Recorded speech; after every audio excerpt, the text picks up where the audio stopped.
friends, welcome back to my channel PCM with Rishikesh. So firstly I wish you a very happy Diwali to you all. So happy Diwali and let's start the lecture now. म्हणजे आज काय घेणार आपण pair of straight line मधला exercise 4.1 मधले question 1 and question 2 आज आपण solve करणार आहे. तर आज आपण 4.1 क्वेश्चन 1 स्टार्ट करूया. आता बघा पहिला क्वेश्चन काय तर एक्सरसाइज मध्ये फाइंड कंबाइंड इक्वेशन. तुम्ही त्यांच्या टेक्स्ट मध्ये बघा, बघून क्वेश्चन पण बघा त्यात व जे मी होमवर्कला क्वेश्चन देणार आहे ते तुम्ही सॉल्व करा या व्हिडिओ बघितल्यानंतर. तर आता बघा पहिला क्वेश्चन काय 2x + y = 0 आणि 3x - y = 0 हे दोन पेअर ऑफ लाईन्सची इक्वेशन दिल्यात. त्याचं आपल्याला कंबाइंड इक्वेशन फॉर्म करायचं. तर बघा पहिल्या क्वेश्चनचं इथे आन्सर लिहितो. म्हणजे कसं करायचं बघा, याला u कन्सिडर करूया आपण. u u कन्सिडर करूया या इक्वेशनला. 2x + y = 0, 2x + y = 0, 2x + y = 0 and 3x - y = 0. v = 3x - y = 0. म्हणजेच कंबाइंड इक्वेशन कसं फॉर्म करतात, uv = u * v = 0. मग मल्टिप्लाय करा काय 2x + y * 3x - y = 0. Direct multiply करा तुम्हाला इक्वेशन मिळतच. म्हणजे 2 × 3 = 6x², 2x * -2xy + 3xy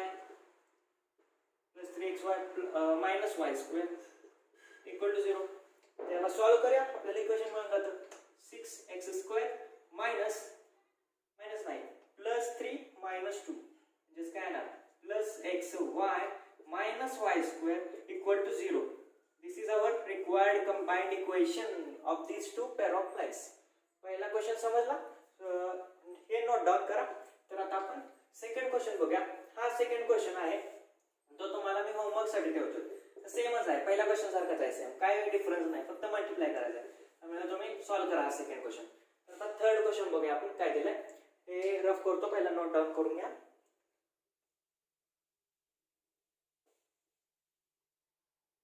तर थर्ड क्वेश्चन काय दिलाय,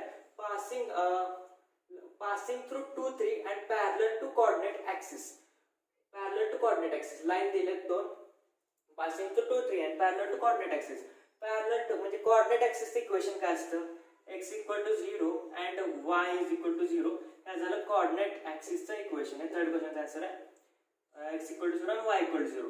मग त्या parallel to coordinate axis दिलेत आणि passing through 2 and 3, line passing through 2 and 3 म्हणजेच काय येणार बघा, कोऑर्डिनेट ऍक्सिसला पॅरलल आहे म्हणजेच येणार 2, 3 आहे. म्हणजेच x = 2 येणार आणि y = 3. आणि मग x ला इकडे आणि आपण x - 2 = 0 and y - 3 = 0. हे झाले आपले दोन लाईनचे इक्वेशन. ज्या दोन लाईन दिलेल्या आहेत तुम्हाला त्याचं कंबाइंड इक्वेशन, त्या दोन लाईनचे इक्वेशन तुमचं मिळाले तर ह्या दोन इक्वेशनला मल्टिप्लाय करा, तुम्हाला इक्वेशन मिळतं x - 2 into हे u कन्सिडर करा, हे v कन्सिडर करा. u * v = 0.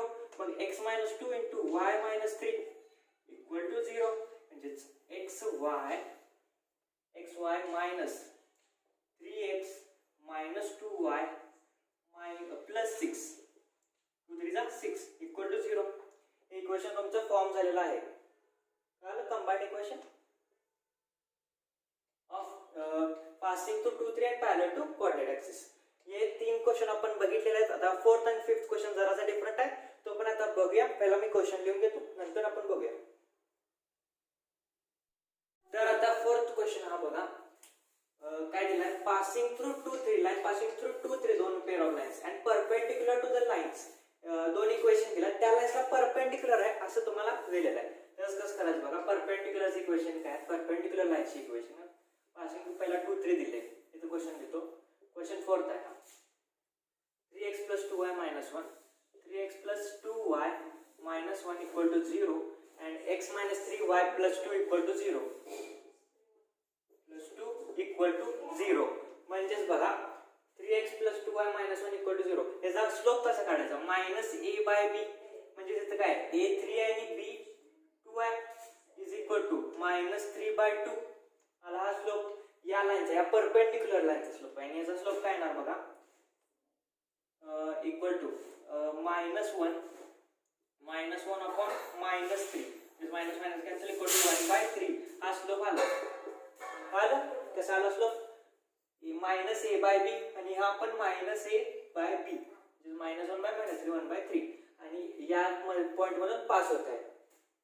तर आता इक्वेशन काय असणार आहे परपेंडिक्युलर म्हटलं 1 पॉइंट फॉर्मने 1y - y1 is equal to m into bracket x - x1 आपलं काय नॉर्मल म्हणजे नॉर्मल इक्वेशन आहे आपलं.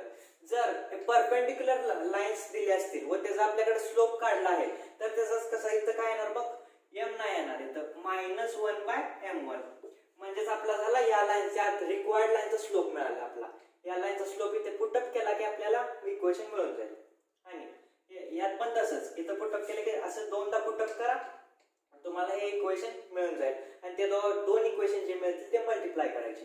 आता पहिला याचं काढूया बघा y1 काय हे x1 आहे हे y1 आहे म्हणजेच y - 3 is equal to minus म्हणजेच 2/3 झालं इथं पुटअप करा 2/3 झालं आणि x - 2 म्हणजेच 3y - 9 is equal to 2x - 4 9 3y म्हणजेच 2x - 3y - 4 plus 9 equal to 0 2x - 3y -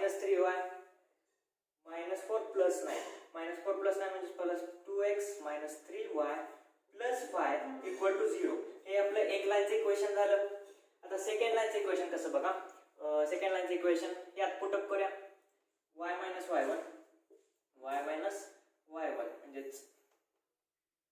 y - 2 y - 3 is equal to इथं 3 येणार -3 येणार बघा -1/m1 मध्ये पुटअप केलं -3 इंटू ब्रॅकेट काय येणार x - 2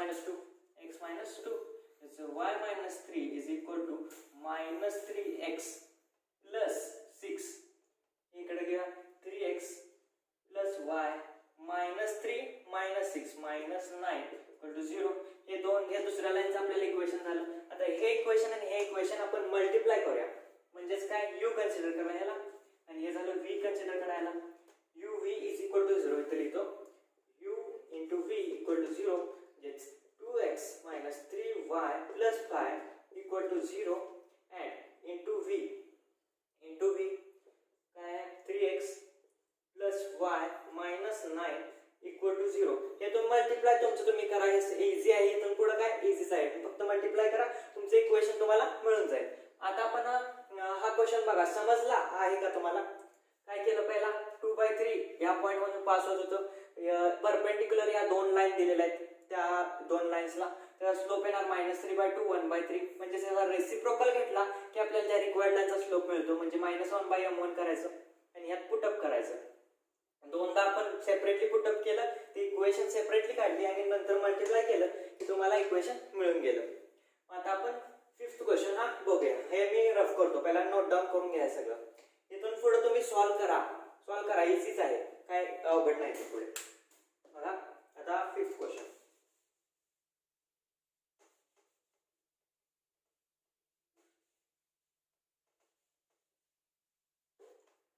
तर बघा काय दिले पासिंग थ्रू -1 आणि 2 पासिंग थ्रू -1, 2 दिले त्या दोन required pair of lines and one is parallel to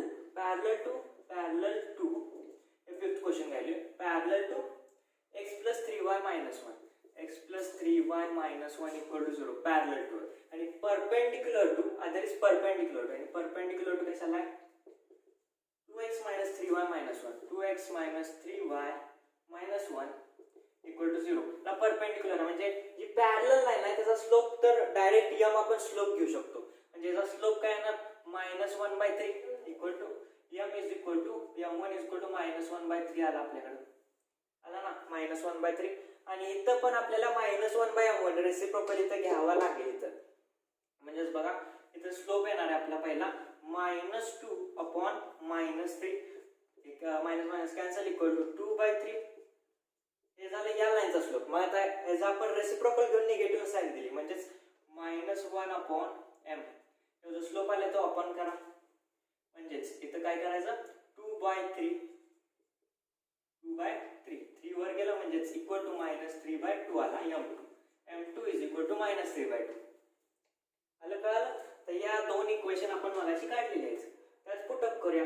y - y1 हे x1 आहे, हे y1 आहे. समजलं?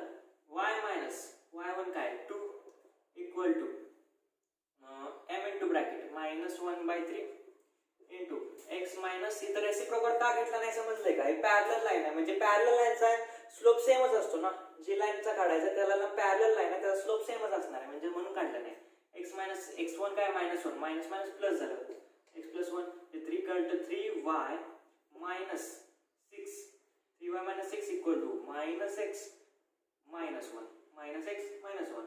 इकडे घ्या x + 3y मायनस -6 + 1 म्हणजे -5 इक्वल टू 0. हे एक इक्वेशन झालं. आणि सेकंड इक्वेशन काय आहे ना y - 2 is equal to slope काय -3/2 काढले आपण मगाशीच रेसिप्रोकल घेतलाय, त्यामुळे इथे परत आणि एकदा घ्यायची गरज नाही. या -1/m1 ची व्हॅल्यू आपण काढलेली आहे. म्हणजेच इंटू x - x1 काय 1 -1 आहे, मायनस मायनस प्लस होणार. म्हणजे 2y - 4 is equal to -3x -3x -3. 2y - 4 -3x -3 म्हणजेच 3x इकडे घेऊया प्लस 2y - 4 + 3 म्हणजेच -1 इक्वल टू 0. याला v कन्सिडर करा, याला u कन्सिडर करा आणि u into v equal to 0. या इक्वेशन आणि हे इक्वेशन आहे ते तुम्हाला मिळालेलं आहे ते मल्टिप्लाय करा, तुम्हाला व्हॅल्यू मिळून जाईल बघा. x + 3y -5 equal to 0 and 3x into 3x plus 2y minus 1 equal to 0. हे करा, हे तुम्ही करायचं आहे. तेवढंच तुम्हाला कॅल्क्युलेशनची प्रॅक्टिस होते. इथून पुढे कॅल्क्युलेटर एकदम इझी आहे. फक्त मल्टिप्लाय करा, ऍड सबट्रॅक्ट काय असेल ते करा. तुम्हाला जे रिक्वायर्ड कंबाइंड इक्वेशन आहे पेअर ऑफ लाईन्सचं ते तुम्हाला मिळून जाईल. अशा प्रकारे आज आपला क्वेश्चन फर्स्ट आपण घेतलेला आहे. Question second, question third, question fourth सगळी एक्सरसाइज मी सॉल्व्ह करणार आहे. ती नेक्स्ट व्हिडिओमध्ये आपण सॉल्व्ह करूया. आज आपण क्वेश्चन फर्स्ट बघितला, नेक्स्ट व्हिडिओमध्ये आपण क्वेश्चन सेकंड बघूया. आणि आता थोडी व्हिडिओ फ्रिक्वेन्सी थोडी कमी असेल दिवाळीमुळे, त्यामुळे समजून घ्या थोडं. आणि व्हिडिओ आवडला असेल तर व्हिडिओला लाईक करा व चॅनलला सबस्क्राईब करा. Thank you for watching this video till the end.